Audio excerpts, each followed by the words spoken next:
Hey, what's going on, everyone? Welcome back to my channel.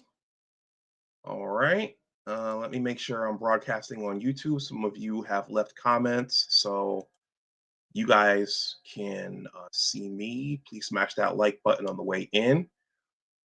Tonight, okay, that's muted. Tonight, I have Dr. Hasan Johnson, and we're going to talk about some of the latest in Black masculinism from the academy and just what's going on in general. There is a lot going on.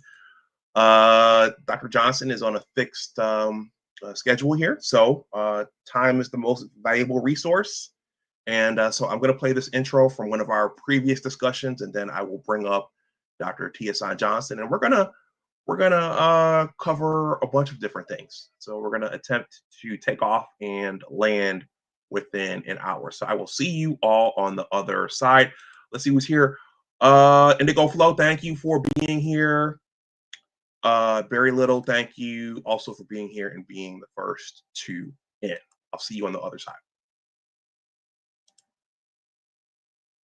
Because of where I come from, see, in this world, we're all living in different worlds, and not everybody is privy to the same information. Look, it took me a long time to accept that Black women have been pondering politics that work in their interests for generations. Black men have never been acculturated to doing that, in my humble opinion. I think many of us have been working with that Black communal idea that goes back to the 60s and 70s. We weren't thinking of politics specifically in our interests as Black men. We were thinking about Black community. So as we started to reflect upon how, even in the last few elections, these women are functioning in a manner that is about them, not about the community. We're caught between either we try and convince them to operate communally, or we actually start to think about ourselves, or some combination of both.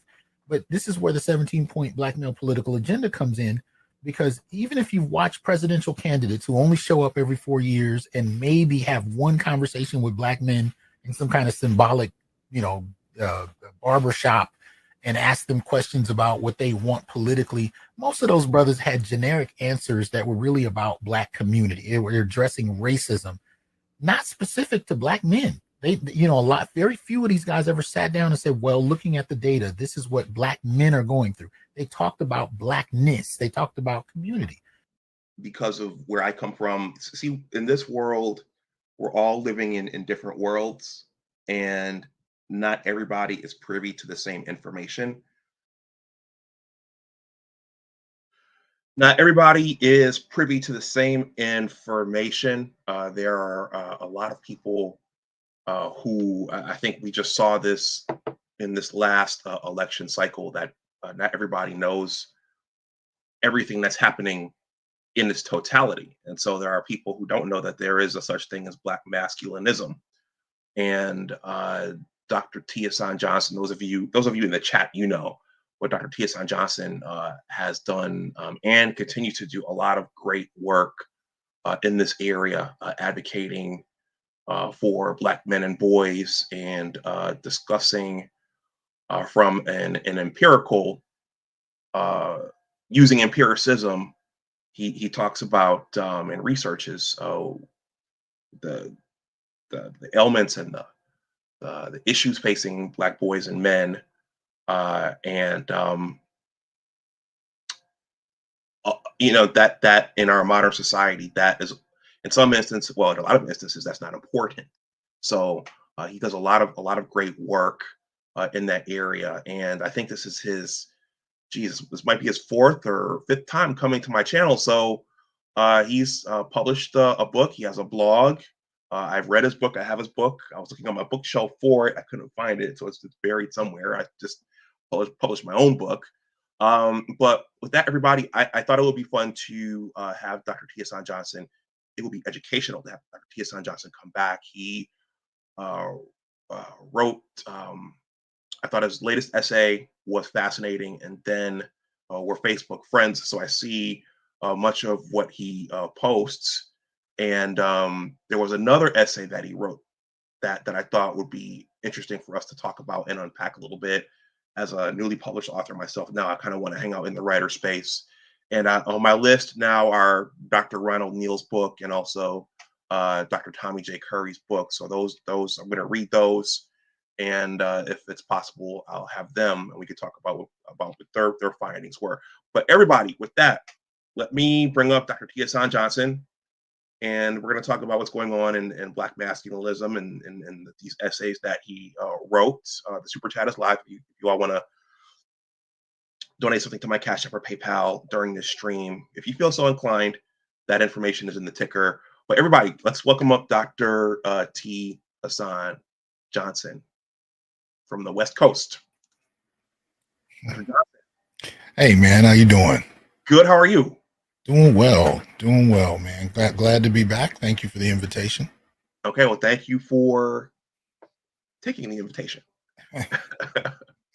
All right. What's the weather out there on the West Coast?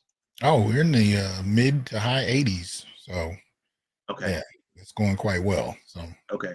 Yeah. And you guys are back 3 hours. No, I think that's Phoenix. Phoenix. I went to go see my best friend in Phoenix, and it changes in Arizona. So I think at one point he was 2 hours behind, and now it's 3. So he synced up with you guys now. Yeah. Okay. Yeah. Okay. Well, all right. I want to respect your time. I have some questions here, and I think this will make for a fruitful discussion. So I watch what you do on YouTube and on Facebook, and I have your book. Thank you. What are you up to these days? You're teaching. How your classes are going? They're going well. They're all online this semester and they're asynchronous. So I'm teaching technically, but not by the standard that I spent 25 plus years teaching in person in the classroom. Now it's more so online. And I've been really tinkering with doing, the next book. So I've been kind of grappling with what direction I might want to go in there. So, just that's kind of what things have been. It's been pretty quiet, pretty subdued.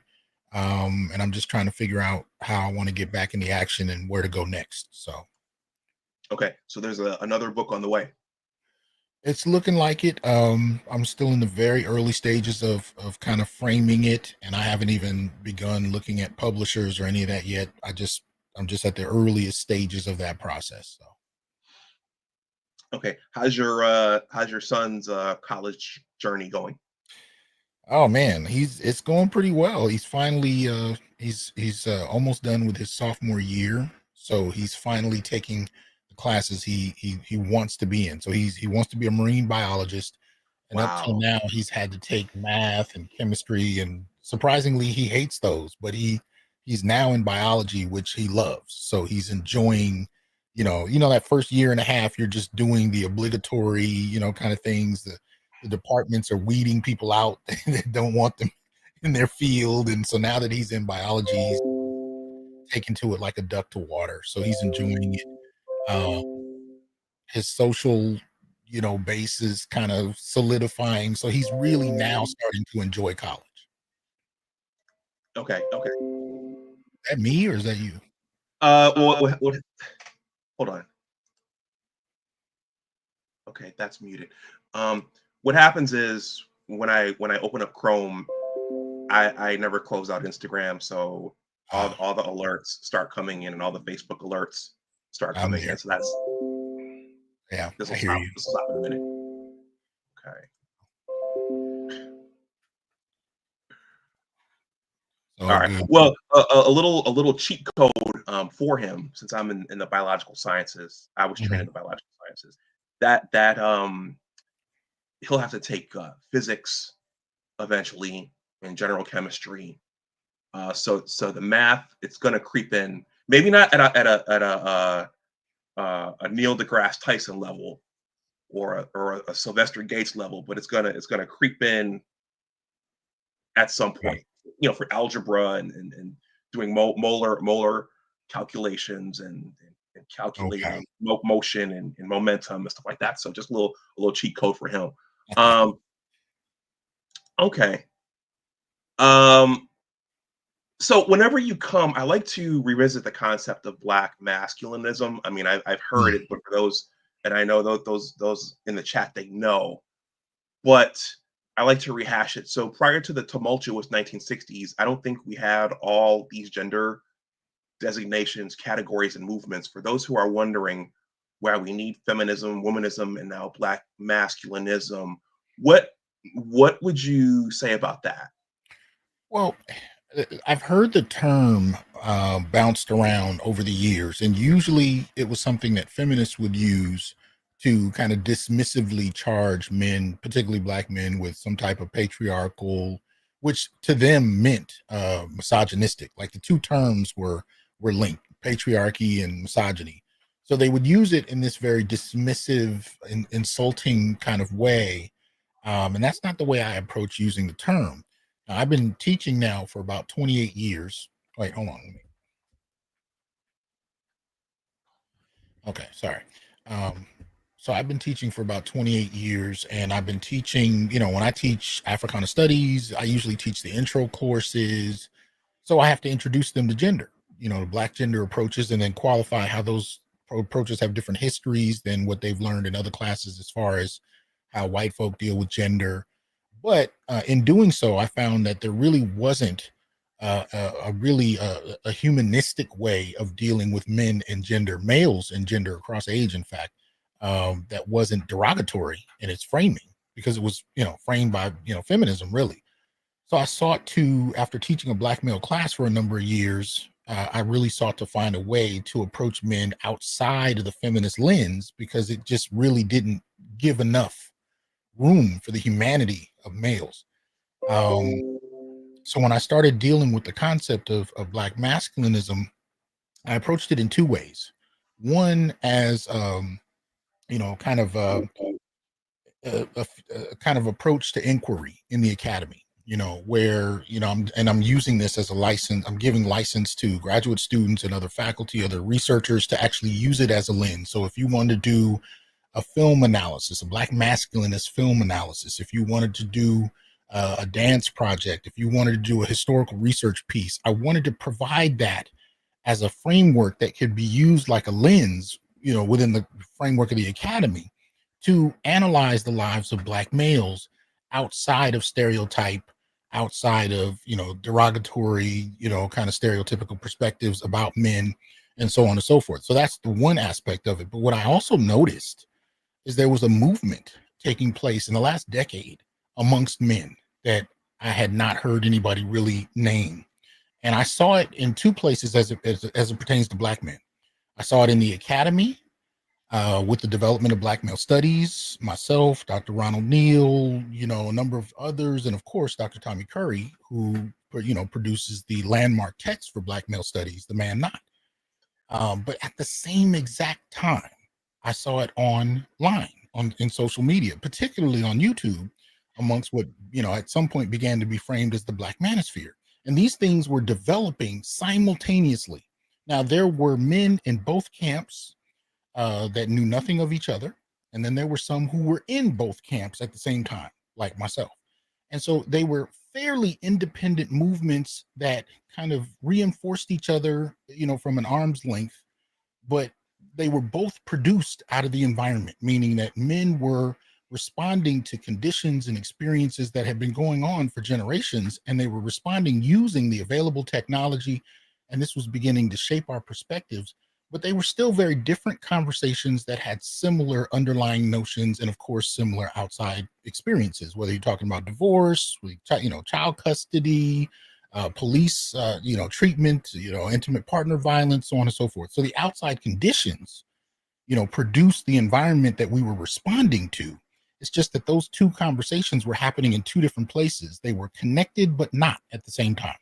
So I use black masculinism to define this kind of, what I considered a cultural and political and social movement, for that matter, happening in different spaces at different times. And I use those two, the manosphere and black male studies, in the academy, but there were also other movements, other organizations, other, informal organizations. There were also all these other kinds of things that were happening in different spaces that we only could acknowledge retroactively. But my point is It's the environment that pushed these experiences, and the responses came from different places, but they all were indicative of something happening amongst men, and in particular Black men, that a lot of people had difficulty with, didn't know how to deal with, wanted to sweep under the table and pretend it didn't exist. But it kept growing and it kept growing, and it's at a point now where even the mainstream has to admit that this exists. Whether they like it or not is irrelevant. The fact that it's happening is what the point is. And so that's kind of what I use Black masculinism to point to. So there's this kind of intellectual tool and lens that you can use as far as research, but then there's also a movement that's going on in multiple places at the same time. And so I use the term loosely to cover all of those kinds of approaches. Okay. Gigami, thank you for the generous $5 super chat. He says, greetings to all supporting the scholars. All right. So, Dr. T, you're going to laugh at this, but over the weekend, I was listening to Spotify, and I play music a little bit like Dr. Thunder. I'm not on his level, but keyboard, and I pulled up Billy Ocean's Love Zone. Okay, we're Gen Xers, so you know that song. That's my favorite Billy Ocean song, and I'm singing Love Zone, and Spotify starts sending me more old school R&B hits from DeBarge and Force MDs and damn. You are everything. Everything is you. And then Michael Jackson, The Lady in My Life. Oh yeah. And the music, it took me back to the 80s. And then I realized, okay, we are so far removed from that today. Oh yeah. Oh yeah. And so socially, outside of cyberspace, mm-hmm. I've met quite a few female acquaintances and just individuals in general who express a lot of ire and angst and anxiety over these male channels and these male spaces like the Black Manosphere. Why do you think that is? And is the Black Manosphere, would it fall under the red pill umbrella? Because that's in the news a lot. These red pill, these men are listening to these. What do you think about that? No, I do think it does, but we have to be careful about how the mainstream appropriates and manipulates language. The term was developed and used by men. What the mainstream is trying to do with it is make it, again, a derogatory, negative thing that if you can be associated with it, you might as well be considered, part of the Nazi party or whatever. We can't let them reclaim the narrative or redefine the narrative. Red pill speaks to the concepts that came out of the Matrix in regard to being able to see and deal with truth versus illusion, especially illusion, produced by the society we're in. So at the end of the day, we just have to reinforce those basic ideas about where these concepts come from. Because if you leave it to, the mainstream, they're happy to malign, anybody that, and it doesn't even have to be people who identify as red pill or manosphere. It can be anybody that they want to paint that brush with, if they want to find a way to, dismiss what you're saying out of hand. Because you got a lot of brothers that don't identify with red pill, but they have statements that would seem very consistent and in line with in some respects. And so, at what point do you respect their choice to not necessarily identify themselves in such manner, but the mainstream might be using it just to dismiss what they're saying, which is what I notice they tend to do a lot of. It's really a matter of maligning and dismissing. Whether it's the TV shows and the films that they're coming out with, but whatever they can do to dismiss what men are actually saying, because what men are saying requires change on a macro level. It requires at first an identification, an acknowledgement of what's being stated, acknowledging the experiences that men have been having. Because this is the thing, what I've noticed in the movements I talked about, whether it's in the academy or online, men began to compare notes in a way that I've never seen in my lifetime. And a lot of that had to do with social media. It had to do with smartphones, laptops. It had to do with technology becoming cheap enough to where people could get online and communicate around the world with others very cheaply. As long as you got a smartphone, you can get on YouTube and you're good to go. That there really was never an opportunity for that prior to this moment we're in. So men never really had the opportunity to compare notes and have discussions. And this is men across race. There are some critical differences, but there are also some similarities. Men across class, men across occupation, men across geographical lines. So you have men who are starting to compare notes. And what many are finding is that they have a lot in common with men they've never thought about before. And so that's widening the conversation. Now, I think this scares the establishment. And I think it scares a lot of folks, in fact. I mean, I think there are even groups that we would call, activist-based, ideologically motivated groups that are having problems with this as well, because men are finally speaking up in a way that's not controlled by anything. It's not coming out of the academy solely, so the academy can't control it. It's not coming out of any particular organization. It's coming out from men's experiences, and I think this tends to scare a lot of people. And as far as when you brought up the music we grew up on, yeah, I do think socially and within our communities, it does scare people, particularly women, because in many ways it's an unpredictable response. For the last few decades of relative silence coming from men, and in many ways, it's hitting them much the way the feminist movement hit men. As far as men were concerned, the feminist movement kind of came out of nowhere and hit like a tidal wave. And with every action, there's reaction, which you could speak to in far more depth and specificity than I can.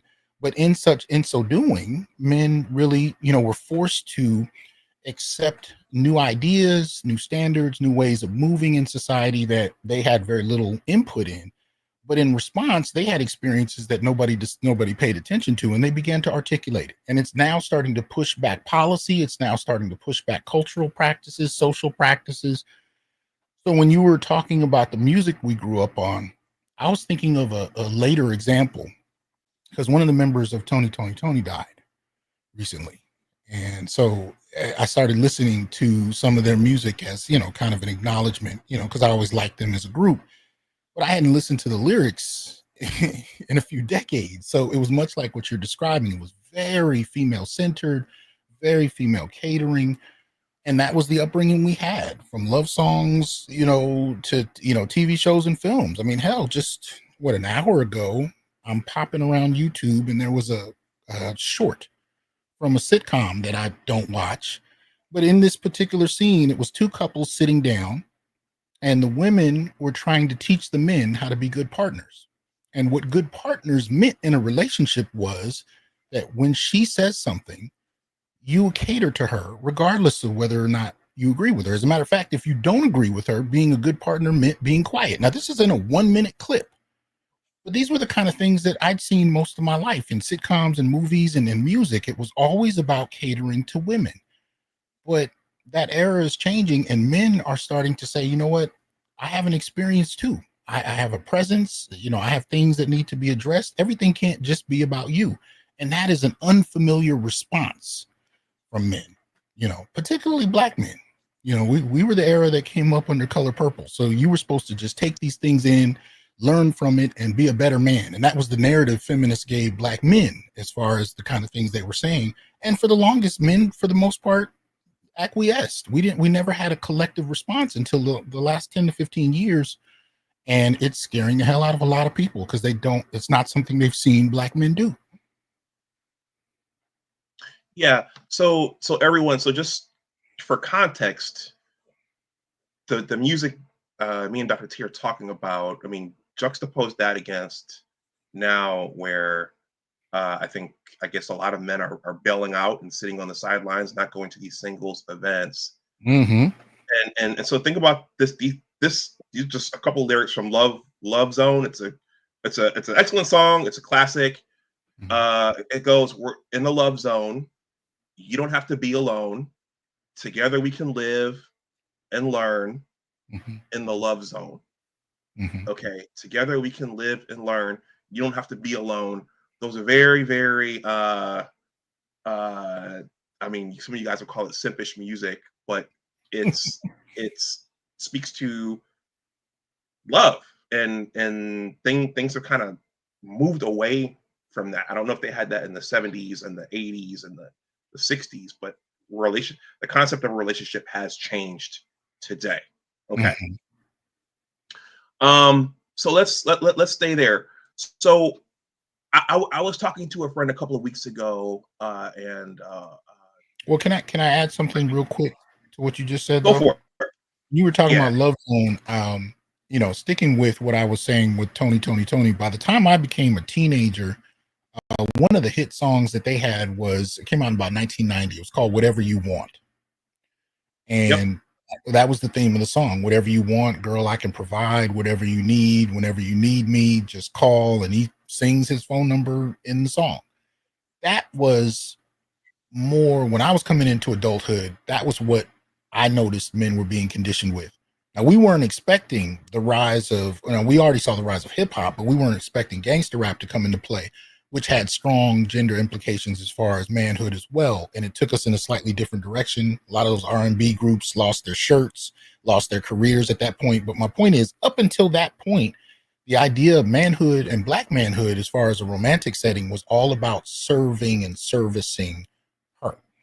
And we just weren't prepared. Now, there's some other things I could add because I did an interview with Kevin Samuels that talked about that very period, and he brought up some extremely pointed, issues that came up about that time, dealing with the rise of black feminism, black women moving into corporate spaces and bringing corporate culture into dating culture. You know what I mean? Where dates became interviews and men had to be interviewed to see if we were good enough to provide for her. And that's, of course, the 80s is when that 6-figure income requirement, was first articulated.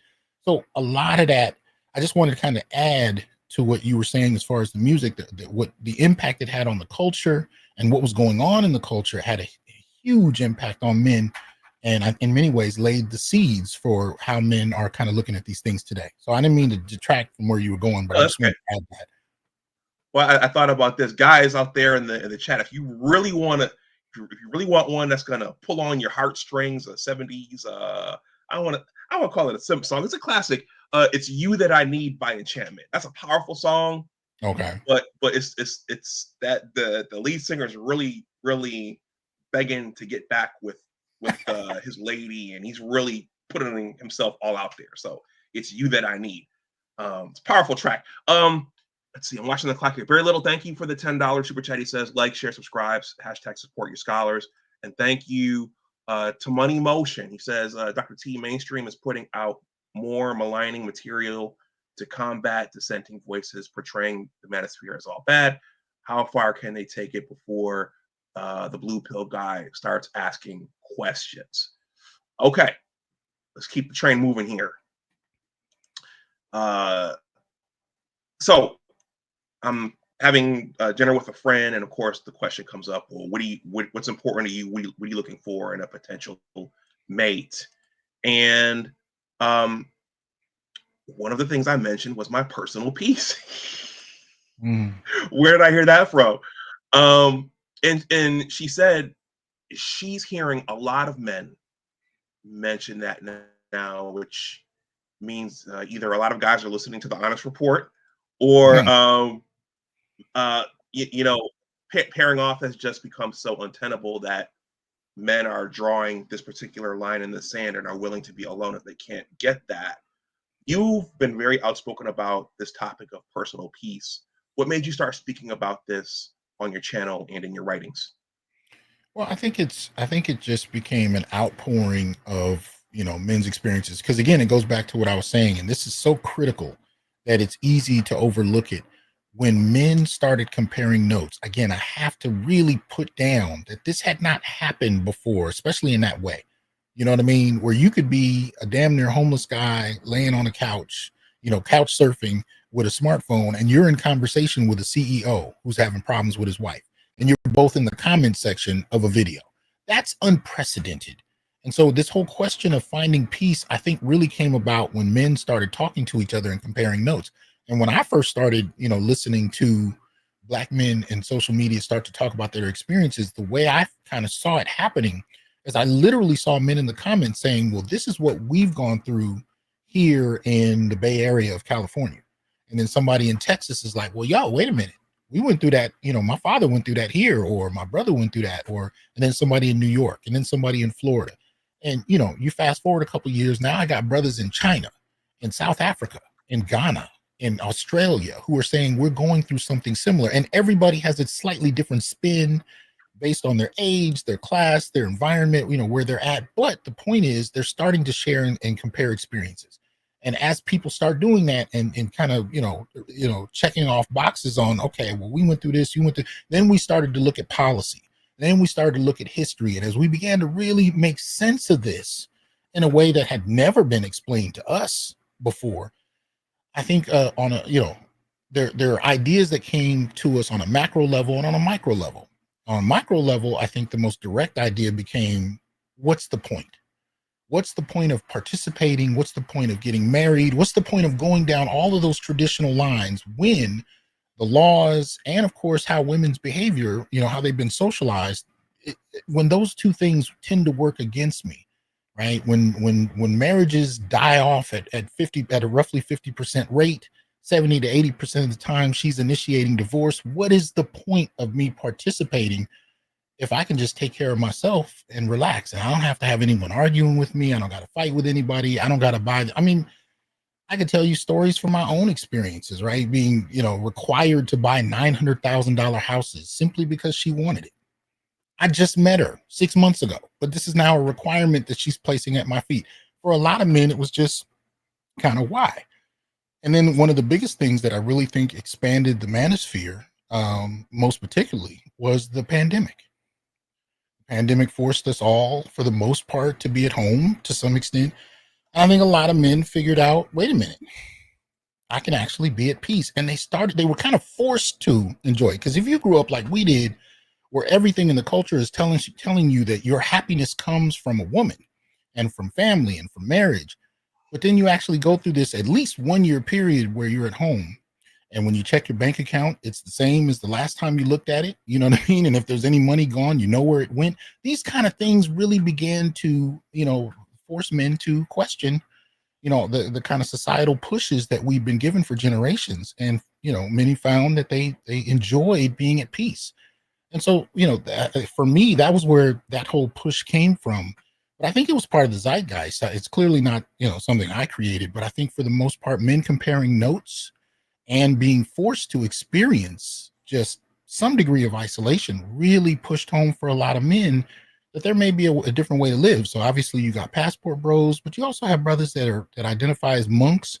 And then you got some who are just in between, where they haven't identified themselves as one thing or another, but if they don't have female company for any extended period of time, they're okay.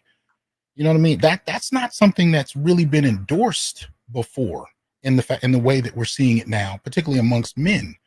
And I think that's one of the other things that's scaring society, especially with this last election, where you had a percentage of men that chose not to participate. They don't know what to do with that. It's one thing if you're picketing in the streets and you're holding up signs and you're saying, this is what's wrong, this is what law we need change. But it's another thing when you just have a collection of men that are talking online, that have come to their conclusions and have just decided to opt out. And you need them to participate. Well, at some point, you're either going to address what they're concerned about, or you're going to have to figure out how to run a society where increasing numbers of men decide it's not worth participating. And that is detrimental. So that's where we are. And right now, instead of listening, they're still trying to malign men in popular media. But that's going to have to change, because I can't tell you how many people, politicians including, have reached out to me to say that their sons, their daughters, their nephew, or I should say their sons, their nephews, are reaching out and saying, I've been listening to this podcaster. I don't want to participate anymore. Hell, it happened with Donald Trump. His son introduced him to the online manosphere. It's there. And going back to Money Motion's question, at the end of the day, blue pill guys are going to ask these questions as soon as they either hear about it or as soon as they go through something that they need to look into. You go through a divorce where she takes half your stuff, all that kind of stuff. Whether it's that or whether it's simply because you heard an idea that may not have resonated with you and you want to know where it comes from. I mean, BGS calls that the tar baby. As soon as you hear about it, it's, whether it's derogatory or not, it's going to spread. And that's kind of what we're dealing with. They just haven't figured out how to curtail it yet. Okay. Passport OG, thank you for the what's that? $800. That's not yen. Yen is Chinese. This is Japanese currency, but thank you for it. He says $2 for The price of one salute, sirs, and I have to acknowledge my brother Amal, who has entered the chat. Peace to Dr. T and Dr. D. The Black Manosphere is in the building. I can, since my brother's here, I could personally say, none of us were, personal peace never came up when we were growing up. I think a good number of us were taught the Iyanla. Well, I remember my mother saying, okay, you want to be attentive to her moods. You want to be attentive to what she's feeling, your significant other. But I think in general, a lot of us were taught the Iyanla Van Zandt thing of stand in it. Your job is to stand in it. Okay. Yeah, and there would be, you could really, if you really wanted to promote community, you could do something like that if you also acknowledge men's humanity. But that was not the narrative. It was strictly about her humanity, her needs, her focus. And we all accepted that one-sidedness because women told us we were all patriarchs and we had privilege and we were oppressing them. So with that narrative in place, we just kind of accepted it. But once we really began to unpeel those layers like an onion and started to notice that a lot of this rhetoric we were fed is not historically based, it's not empirically based, we started to raise questions that a lot of them did not want to deal with. And I think where you end up is if you refuse to acknowledge these men's humanity, then they're going to go find a way to express it elsewhere. You know what I mean? And so in that regard, the question doesn't come down to whether men are going to do X or Y. It's going to be whether or not society is going to finally start listening to men and speaking directly to their needs. But that's kind of where it comes in. Because you're right. I never heard anything about my piece. And I was raised in a family full of women. It was always about hers. Even when I was, a young child and a girl would hit me on the playground and I would raise my hand to hit her right back because we're both 2-3 years old.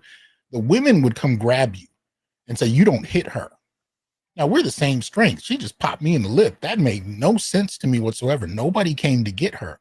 If you take that experience and then you fast forward, that was the narrative all the way up through how you should treat her, date her, marry her. It was always centered around her. And it was mostly older women that were framing it that way. And these were the same women that had access to policy that helped them, literally push men out of families, using whether it was family court or using the police department, whichever arm of it you wanted to look at. They had institutional means to control the culture of the family.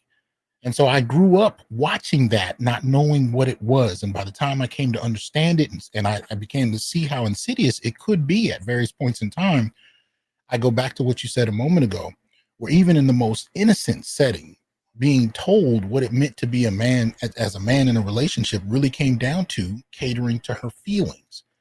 But my experiences, my thoughts, and my feelings were never part of the equation. Not one person in my family ever sat me down and said, this is what's important that you do for yourself, or this is what you need to make sure happens in a relationship for yourself. It was never that. It was always about catering to her.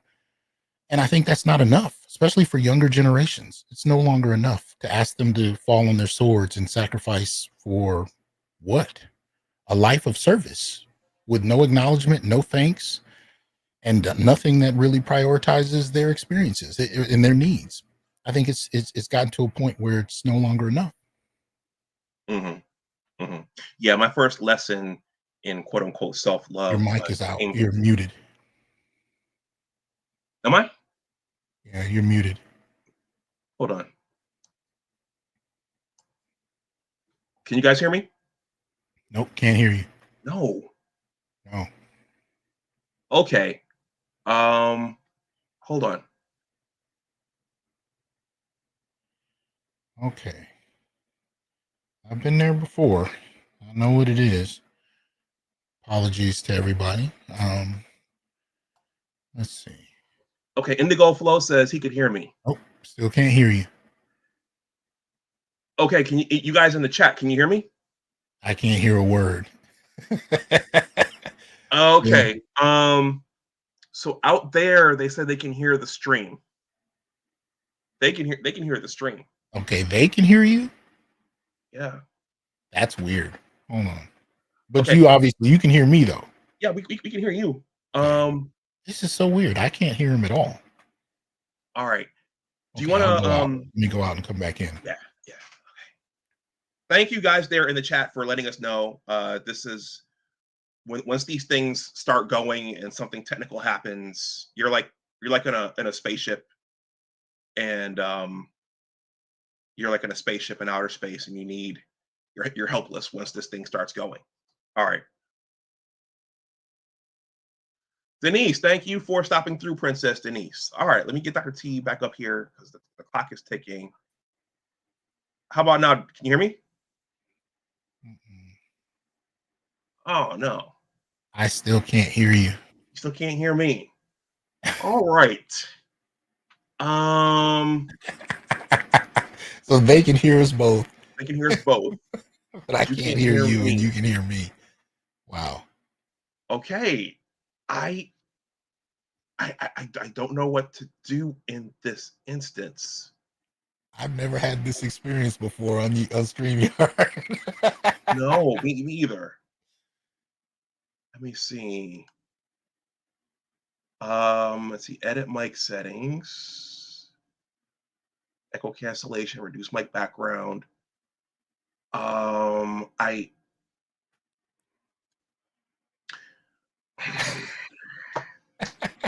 Okay, somebody said listen through YouTube. All right, let me see if I can do that.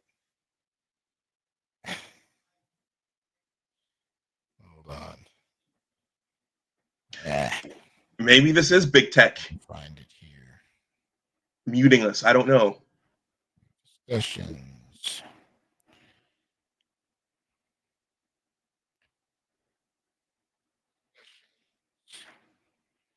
And guys, thank you for letting us know.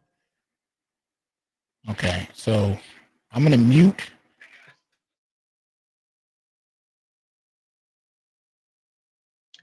Okay. So he's muted there. Let me do this.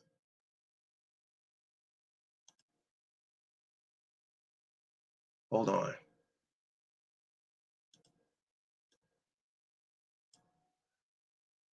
So I imagine there'll be a bit of a delay. So Dr. T, so Facebook, Facebook, I don't particularly enjoy. Well, thumbs up. Can you hear me now? Listening to me through YouTube. Can you hear me? Okay. All right. So Facebook. So you also post on Facebook. I don't necessarily like Facebook much anymore, but there are some uses to it. You post some very compelling things. The Ken Norton post, that one really touched me. Ken Norton and his father and the fight. As a father yourself, um, what did that speak to you? To me, it spoke the male elephant experiment and the importance that males play in keeping communities stable. What did that say to you as a father?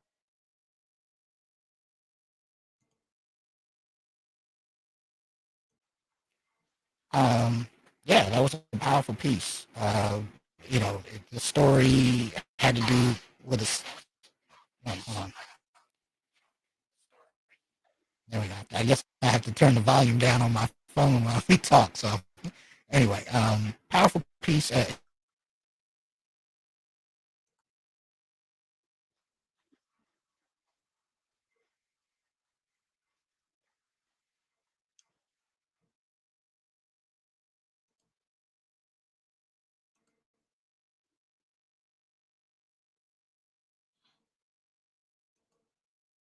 Okay. On the YouTube side, can you guys hear Dr. T? Okay. Now I'm Dr. T, I don't know, man. I think we're under attack, man. I don't know why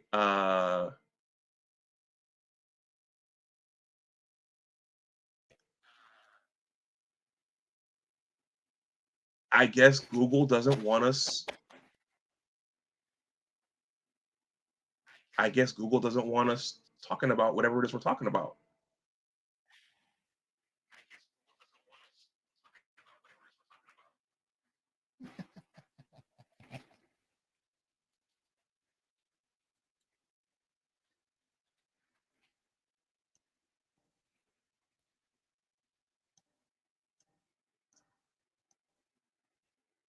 Can you? I'll reboot my computer. Okay. Okay.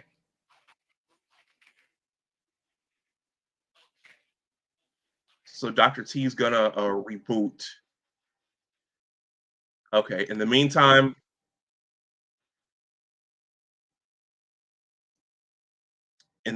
I'll entertain. Anything. Well, shoot. This is a good time to say this. Hey guys, I'm doing my first book signing, my first ever book signing in my hometown of Buffalo on Saturday, and yeah, I've been putting that together. I'm excited about that. If any of you all want to purchase a copy of my book, it has a lot of manosphere themes. It's a manhood story and a manhood journey. It's a basketball story, but it's about finding your way in the world. The Engineers of Western New York basketball story. Money Motion has a copy. The hardcover for my YouTube subs. I'm selling this for $25. Signed hard copies. The paperback I'm selling for 22 on Amazon. The hardcover is 35 on Amazon. The paperback is 27. But if you want, use one of those payment methods there. But make sure you send me your mailing address, and also Money Motion can attest. Make sure you send me your government name or however you want it to be signed. But anyway, yeah. So while we wait for Dr. T to come back, I did a science stream on Saturday. I have a science channel. Some of you guys come over there regularly and humor me. My science channel is called Big Discussions 76 Science and Technology. So Saturday stream was about it. It piggybacked off of something BGS presented last week regarding the United States falling behind in the STEMs and engineering. So I did that on Saturday, and I do most of my science live streams on Saturday. But while we wait for Dr. T, hey, I mentioned some love songs earlier. Billy Ocean, Enchantment. You guys have any favorite love ballads?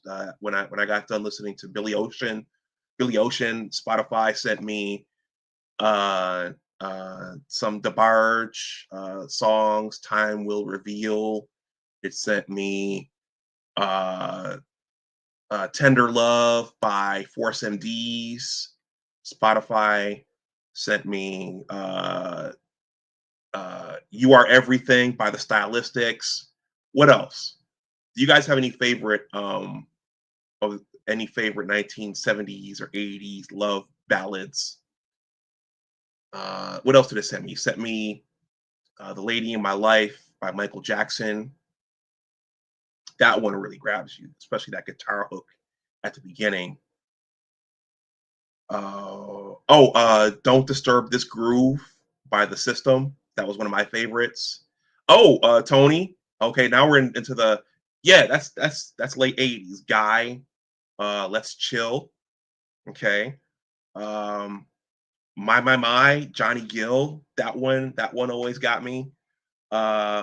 Chaos Rain is here. Chaos, thank you for stopping through. What's another one? Okay. Alongo Savage says Shining Star, Manhattans. I just thought about It Never Rains in Southern California. Tony. Okay, we got a nice little build here. Cause I Love You.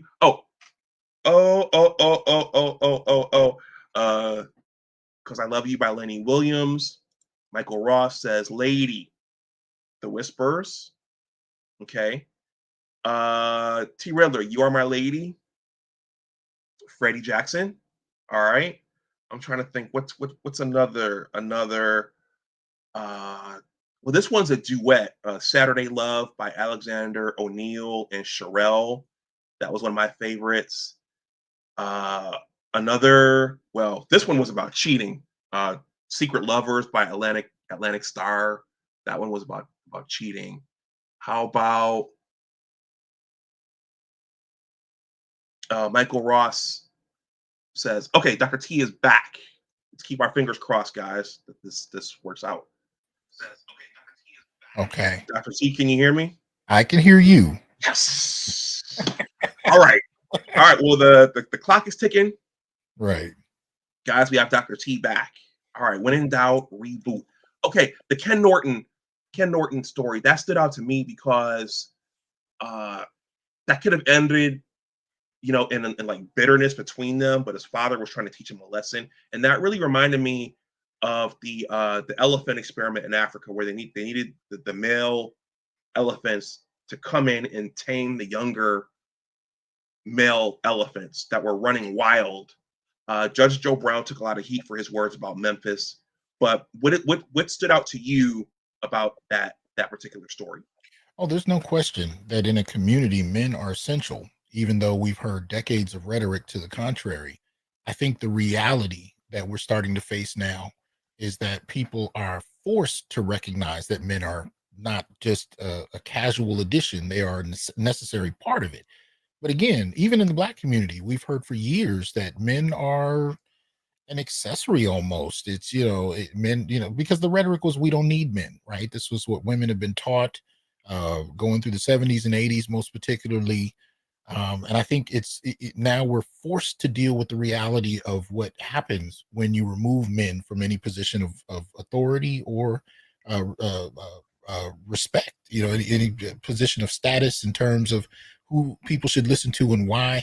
I think when you spend, decades trying to remove men from that place, there are repercussions, and there are repercussions that we refuse to acknowledge, and I think that's where we're at this point, most particularly the Black community.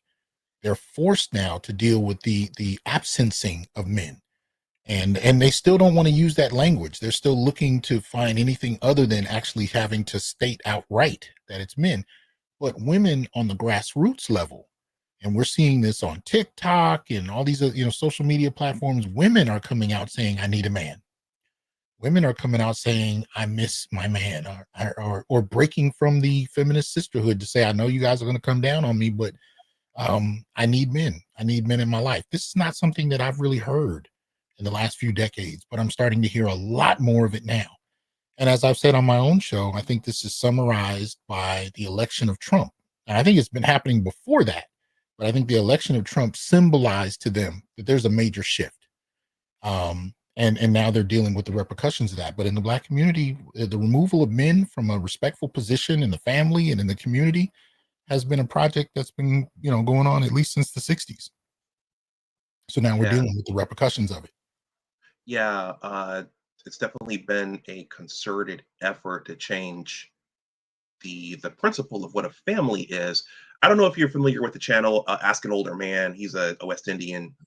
Yeah, he in one of his recent videos, he stated that when he asked AI for an image of a family, it gave him image after image of just a woman and kids, a Yep. woman and kids, a woman and kids. It didn't have any nuclear family pictures. Yeah.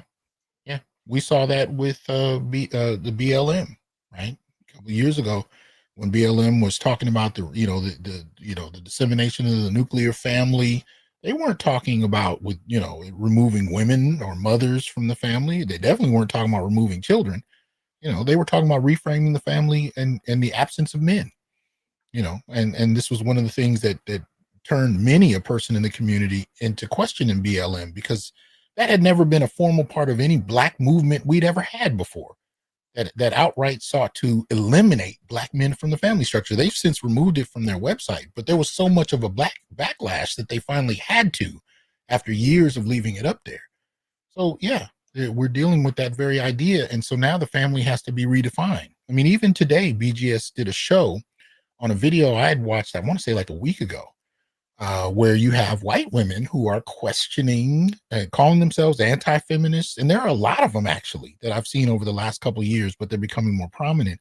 And they've been questioning feminism. They've been telling, basically their catchphrase is, feminism lied to us.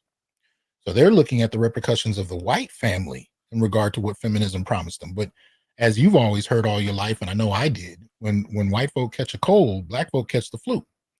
So these ideas may have impacted the white family, but feminism for the most part in the Black community, especially amongst Black women, was a religion, not just an idea that they learned about in class. It became a damn religion. And they took it much further. White women actually used to, they used to enjoy watching how seriously Black women took it. And they called themselves being inspired by it. But I said this, right after Trump won, every other group of women went home to their men after Trump won the election. The Black community was a whole different thing because there had been such a line drawn in the sand for so many years that, so many Black women tried to double down on the feminist narrative, but now you're seeing white women coming forward, and Black women. There are many that are coming forward, but they're not part of any formal organization, but they are coming forward and saying, you know what, this didn't work. And so there's a lot of disarray going on amongst women, but especially amongst Black women about, are you going to double down on this feminism, or are you going to actually apologize and step back? And there's a huge back and forth going on about that very notion. But the reality of absencing men is now coming to bear. And that needs to be confronted and dealt with, because we've seen it happen for generations. My grandfather's, to my father, to mine, to my sons. It's been happening. When my son just he'll turn 20 this summer. So he's old enough to have a child. He's old enough to have a family. And these ideas are in the culture. They're prominent in the culture. And so this is the reality of what we're dealing with. And I think as far as the community is concerned, at this point, the ball is in Black women's court. But there's a lot to unwind, a lot to acknowledge. And I don't know if I've heard enough of a will yet to do so on terms that men would be content with. So, well, the last question I had for you was about the George Fraser clip. If we have time, we'll address that. But his that ominous video, that clip, he said, if we don't correct this, the whole thing's this whole thing called Black community is just gonna go away. He said it can be fixed, but we gotta do it. So it could have always been fixed. The question is, at this point, are women willing to do what would be required in order to fix it? And right now, I haven't seen a large enough dedication and willingness to do so. There's still a lot of pride. There's still a lot of doubling down on entitlement. I don't know if it'll happen, but I'll say this, every community for the most part couples with itself as far as relationship and family formation. We know in terms of formal marriage, I think it's about 20% of Black men that marry out.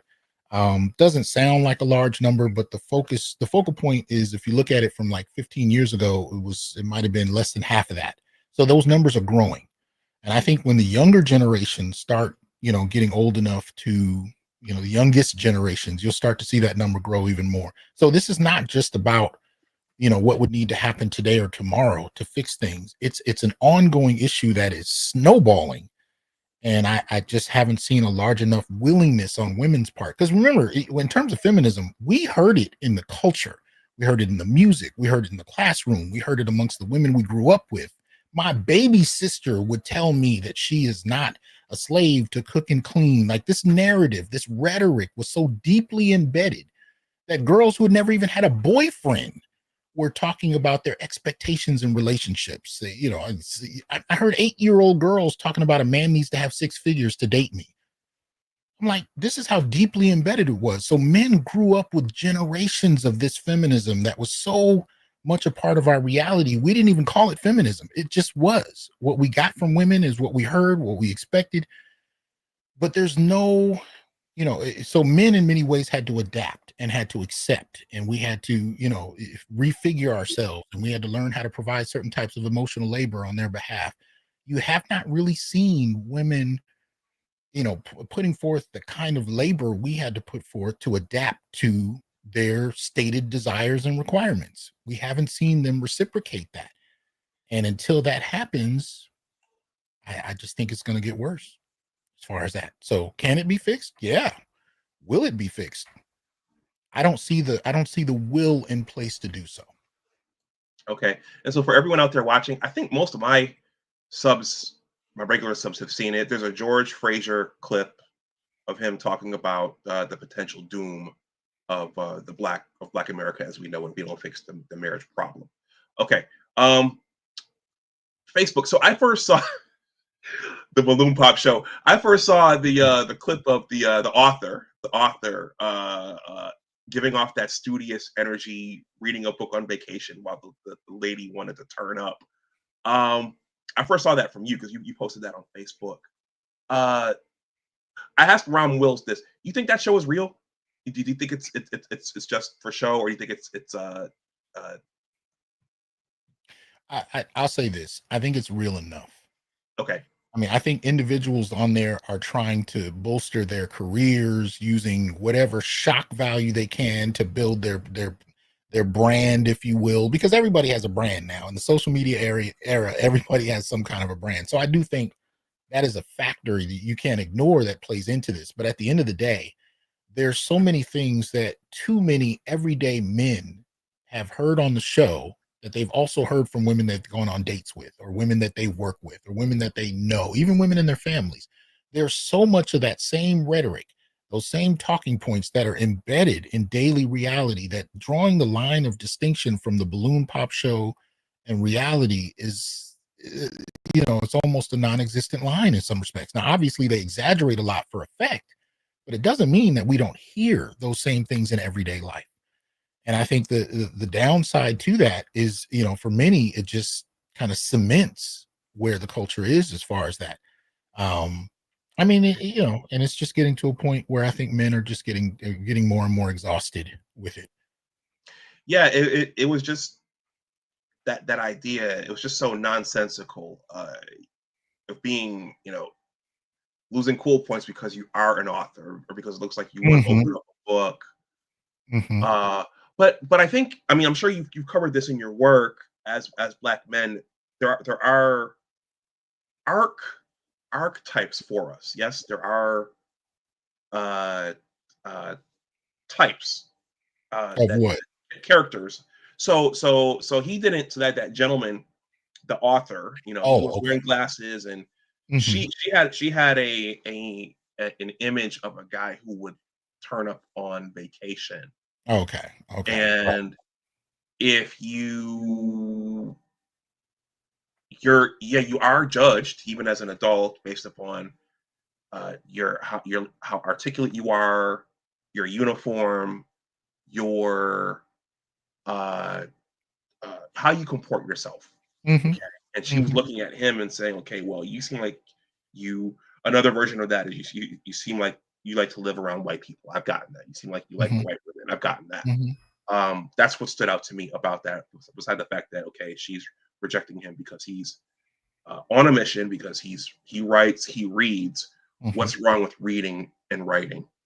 Yeah, there's an aspect of the culture where if you speak too properly, you're whitewashed. There are assertions about how masculine you actually are or aren't based on how you dress. I mean, we've heard most of that. It's just, when it still functions outside of middle school, it gets ridiculous. And I think this last decade or so is the first era I've seen where men actually decided to respond to that. So instead of taking it and just going around looking for someone who could look past those things, they've taken more extreme steps, whether it's to completely withdraw or to take long pauses from the dating world, because men can do that, right? I mean, we don't really have the same kind of, we don't have a biological clock. So you have men who can take long pauses. And then, of course, the biggest thing has been going international, or it's not even international, intercultural and interracial. Yeah, I always called it a poor man's passport, bro. Yeah, I live in Fresno, California, where it's Central California. So it's majority Latino, majority Mexican in particular. So it is not an odd thing to see a brother walking down the street with a Mexican woman. It's not here in Fresno. You know what I mean? So you don't even have to go to Colombia. You don't have to go to South Africa, to Brazil. I mean, there's nothing wrong with doing so, but you got brothers that may not be able to afford to do so, but they found other ways to date interculturally, internationally, and some who still identify as Black nationalists will still date African women, Caribbean women, or Afro Latinas, or Afro Brazilian. Like, they'll find Black women in the countries they prefer to go to. The point is, they've decided to look elsewhere outside of the African American community because of those kinds of archetypes and tropes you identify as that just one portion of the problem. But they've just gotten tired of it. They got tired of waiting. And then this whole question of whether or not you make six figures and whatnot. This is such an arbitrary line because when you think of it, I think I said this before on your show. How many of us would actually be here if our grandmothers and great grandmothers required the six figures of their day to get with our grandfathers and great grandfathers? How many of us would exist right now? It's ridiculous. So if that's an arbitrary standard that women have set, and it has been set, I have, first year freshmen who have never had a boyfriend before that will tell you he needs to make six figures. It seems to be, a central part of their rhetoric. For a lot of men, they've just kind of given up because realistically, if you got your own household, and let's say you make $30,000 a year as a young man in your 20s, getting your life started, there was never a time where that was something laughable. That was a respectable position to be in, particularly as a young man. But for that to now become something that is dismissible and laughable, and we know it's arbitrary because when these brothers go to women of other cultures, other racial groups, or even other countries, those women are not laughing at those men. They're not. Those men are considered viable. I mean, black men are being competed for by women around the world, whether it's to exploit them or to marry and have children. Whichever it is, they're still being competed for. And that's better than just being dismissed outright simply because you wear glasses. You know what I mean? It's ridiculous. Okay. We're in the lightning round right now. I'm going to attempt to address three. This Torre, we're going to use him to segue into your essay. Torre's leading the charge on the black men have forsaken white collar education and college. It's curious that he would lead the charge on that, and that this is, I don't know, that this is a thing now. In the academy, are you seeing something like that where there are fewer and fewer young black men going to college? Well, yes, but you also got to figure I'm not exactly in the place that black men would go to first to go to school. I mean, in Fresno, but I have seen the numbers drop considerably. Don't get me wrong. I think what used to be a couple thousand when I started at Fresno State 16 years ago is down to less than about 200 now. So yes, and that's black people in general, right? And usually the ratio is 2-to-1, sometimes 3-to-1, women to men. So yeah, the numbers have been dropping from my personal experience here at Fresno State. Around the country is might be a whole different conversation, but yeah, those numbers are dropping, but they don't want to have realistic conversations as to why. They want to malign, they want to use this to malign black men. Yeah, so it's framed in terms of they're not doing their part anymore. It's framed in terms of they don't want to be better. They don't want to advance. They don't want to they don't want to put in the work to come up where the girls are, where the women are. Instead, they want to go to blue collar trades, or they don't want to do anything. So the way they're framing that is very, very conspicuous. And there could be other ways to frame it. I can't tell you how many blue collar brothers that I've talked to that dated women who had degrees and were working low level white collar jobs, but had $100,000 worth of school loan debt. And those brothers were making anywhere from 40 to 100 grand themselves without the debt. So who's really in a better position? You know what I mean? But again, these weren't things that our grandparents, for example, that wasn't a point of contention, but now it is. And women are really the ones laying that down, making the requirement that whoever they get with has to have a college degree. You never heard a blue collar plumber say a woman has to be a plumber in order for me to get with her. She has to have a trade skill, and that's not, men don't do that. That's really something women are doing, and it's causing problems because one, there are not enough. I mean, there's only like 24% of black people that go to college. So if you're going to limit yourself to that population, you're already creating problems for yourself. And I've done the numbers before. If you want a man that makes six figures, the numbers get much smaller. If you want him to be over 6'2", the numbers get drastically smaller. If you want him to have a six pack, drastically smaller. Everything on your list puts you to the point where all of you are competing for the same two guys in every city. It doesn't make sense. But in the past, the way the culture worked is you found a man of good quality who you thought would treat you well and be a good father and husband. That was the requirement. Now it's gotten so astronomically ridiculous that it's not conducive to family formation. And here's the problem. We know this.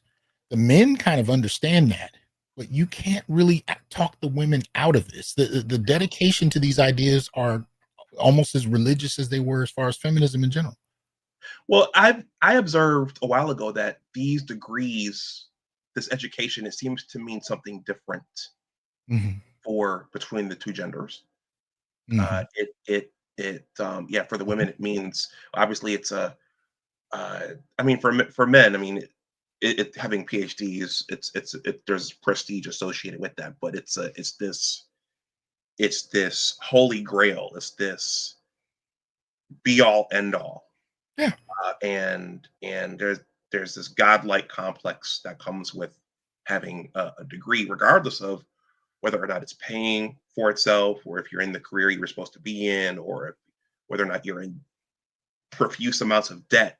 There's something about that degree that makes this godlike status. It's ridiculous. I've dated and been in serious relationships with women with doctorates, with professors, and I noticed, for example, one issue that would come up is competition. So if I had a book out and she didn't, there was tension. You know what I mean? Then again, on the other side of the spectrum, I've dated women that had a high school diploma, and actually, in terms of a relationship, we used to have the best conversations. You know what I mean? So this idea that somebody has to be, have the same kind of, educational qualifications you have in order for us to be together is not something that I see men dedicate themselves to as much as women. I'll put it that way. I don't. I think men tend to be a lot more open as far as that. Now, we do have an aesthetic priority. I think we want someone that we're attracted to. But, I mean, you've seen the old trope of a millionaire getting with a waitress. It's real, because those aren't our priorities necessarily. How do we get along? That's the point. And women don't function in that same kind of way. So I think it's causing a disparity that's spiraling out of control, especially when you factor in women from other countries. It's Yeah, changing the game dramatically. yeah. So Teray didn't know it, but he served as a perfect example of the concept of splitting. He Oh, wrote an God. essay. We're going to close with two essays in the time we have left. Uh, so it seems, and I did a feature on Quincy Jones for Black History Month. Slick Rick made a joke saying Quincy Jones had a no Keisha zone. Right, right, I right. didn't know all those kids were biracial, Yeah. but Tupac found it out. but you in your essay you pointed out that there have been a number of prominent black men who ended up for whatever reason uh, marrying biracial or marrying. Go ahead. Yeah. Well, the old trope that I've heard most of my life, especially out of the conscious community, as it were, is that if you don't love and stay with black women, then you must be chasing white women. Right? It's a very simplistic binary approach to looking at black male dating preferences and interests, and that's kind of what we've seen.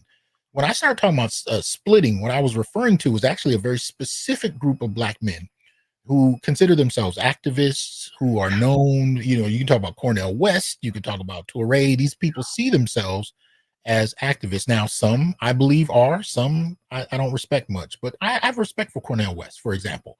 But here's the thing, they identify as black feminists, right? These are men that identify as black feminists. But when you actually look at their dating and marital patterns, you'll find that especially the younger guys will be with non-black women. They might be Arab, they might be African, but they're not African American much of the time. Much of the time. And these guys are very out there. If you look at Cornel West's last presidential run, you'll never see his wife. No, you never. No, I was surprised when I saw that. Yeah. Now the older versions of the Cornel West, because if we just take Cornel and Touré and put them side by side, Touré is much younger. If you look at Toré's wife, she's not black. She's not African American, as it were. I don't even think she's of African descent directly, right? But if you look at the older cats like Cornel West, usually those guys have been married once or twice to African American women, and then there's a hard line where they stop. Then they're dating, East African, they're dating Arab, they're all over the world in their interests. The younger guys go straight for it. My point in bringing that up is that I started to notice this about, last year. I started really kind of paying attention to this because it would be the guys espousing the most black feminism, right? When I watched Cornell running for president, I looked at his website, a lot of black feminism in his website.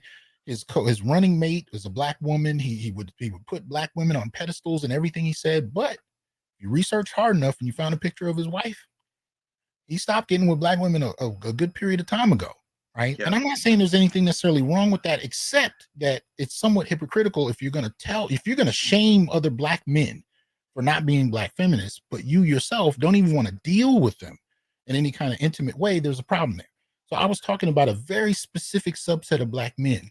And I wasn't deriding them for dating interracially. I was simply saying, for you to be a black feminist and then, shame other men for not being feminist enough, but then who you go home to has nothing to do with the feminism you espouse, that's a bit of a problem for me. Well, the irony is that usually if you don't have a black wife or a black girlfriend, that as a black man, that takes away your right to speak on black issues. Right.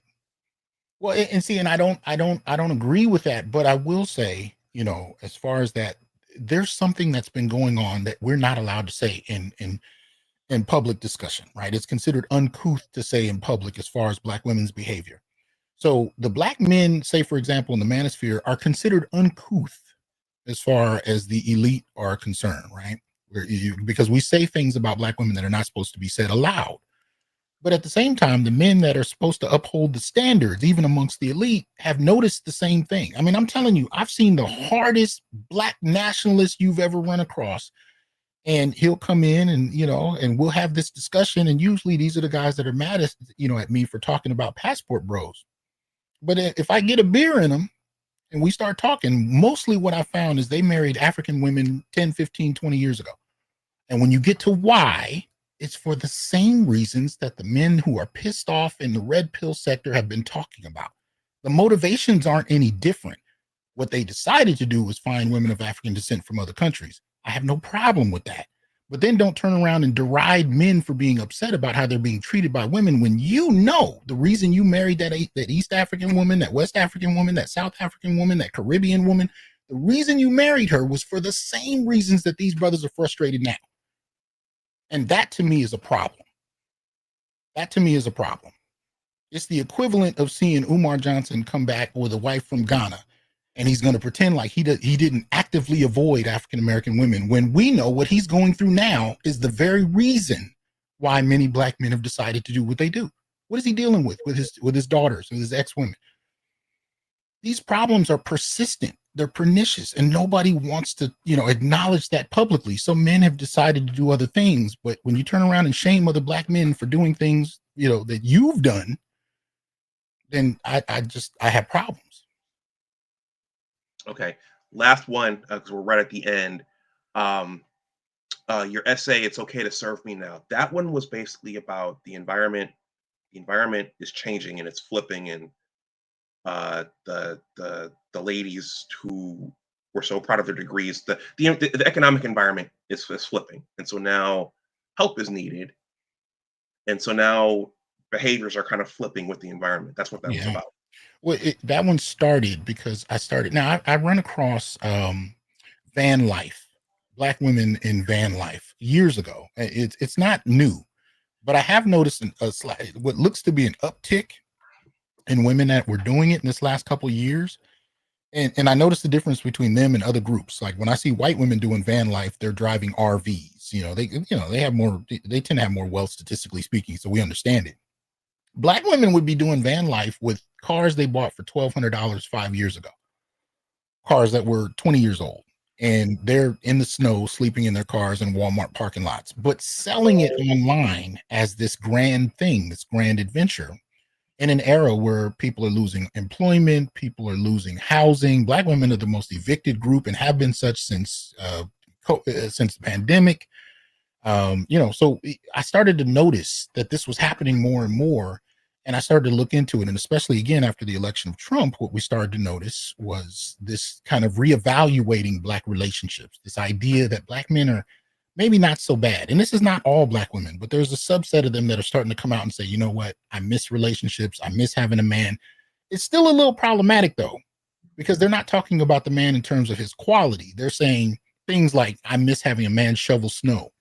for me. I miss having a man make sure my car runs. You know, these kind of gestures that don't speak to the value of a man in terms of his intrinsic value, but the value of his service, right?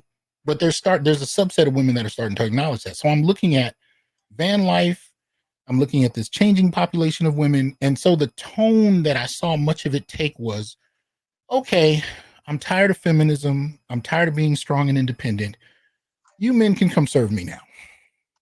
As opposed to, I apologize. I was out of line. I can see the entitlement that you've been talking about and an actual acknowledgement of what Black men have been saying. No, what we saw instead, or what I am seeing, is more of a, okay, you're right. Feminism didn't work. They lied. We're broke. We're struggling. We'll allow you to service us now. You know, and that to me, I thought was a bit much, but I started to see more and more of that. So that's what I was commenting about in that short piece. Okay. Everybody, those two essays are below in the description box. And Dr. T, it is it's 2 minutes. Yes, 8:32. Yeah, So I yeah. gotta go, but I do apologize Okay. for the technical issues. No problem. Thank you for coming. All right, thank you, man. I'm All right. literally starting a show right now on my channel, so I apologize. Okay, But I'll all be right, sure to tune man. in. All right, brother. Peace. All right, everybody. The party is going to continue over on Dr. T's channel. So I am going to wrap this up. My last question was actually about the George Fraser clip.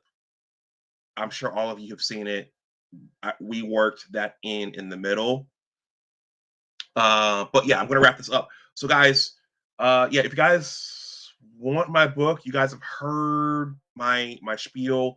If you want a hard copy, this is $25, and in the paperback is $22. Just send a payment to that using one of those methods there, but make sure you send me your mailing address as well. It's a story about what sports teach you about life, but it's also a manhood journey as well. As For a lot of young men, that's what sports teach you. It teaches you about the world and how to persevere and how to make your way in the world. And I am doing my first ever book signing this weekend up in Buffalo, and I might live stream that here on my channel for you guys who are not in Buffalo. All right, I'm going to wrap this up. Thank you, everyone. Indigo Flow, thank you for this generous $5 super chat. And before I go, so that was the point of the splitting essay. And Dr. T, if I recall correctly, he highlighted a Touré. He also highlighted August Wilson, Dr. Cornel West. I think we all know James Earl Jones had a white wife, but I think also who was the other one? Dave Chappelle, and I think was it Nelly? Was he another one? Was Nelly another one? Yeah. So several other notable black men have uh, gone to other ponds to fish in. I'm not saying you guys should do it. There are people looking at this and saying, Dr. Dunbar, you're telling black men to go fish in other ponds. I'm not telling you guys what to do, but these are things that are not out in the open, so you could see them and say, oh, okay, this person has made this decision. I wonder why. A lot of these things are hidden, and you have to go dig them up. And when you see them, you're like, really? Oh, really? I didn't know that. Like with Dr. Cornel West. Anyway, you all have a good night. Thank you for being here. Thank you for the generous super chats. Let me just check here to make sure there are no cash apps here. No, I don't see any. And my business cash app has the 76 on the end of my name like that. So, hey, Dr. T is live. So I'm gonna wrap this up. Everybody, the link to my book project and my newsletter are in the description box. Thank you for being here and watching and commenting. As always, remember that your attitude determines your altitude. Always try to do your best. Take care, and I will talk to you all the next time. Indigo Flow says Tony, Filipino. Oh, you guys are talking about Dave Chappelle, and I think Thurgood Marshall's wife was Filipino. And Reginald Lewis, his wife was Filipino as well. Reginald F. Lewis, America's United States' first Black billionaire. All right, everyone. Thank you again. I will talk to you the next time. If you're watching on the playback, leave any comments or thoughts in the comment section. And thank you to those of you who hung on during the technical glitch and let us know who you could hear and who you couldn't. I appreciate that. And thank you, Dr. T, for rebooting your computer and coming back. All right, everyone, have a good night. I'll talk to you the next time. Bye-bye.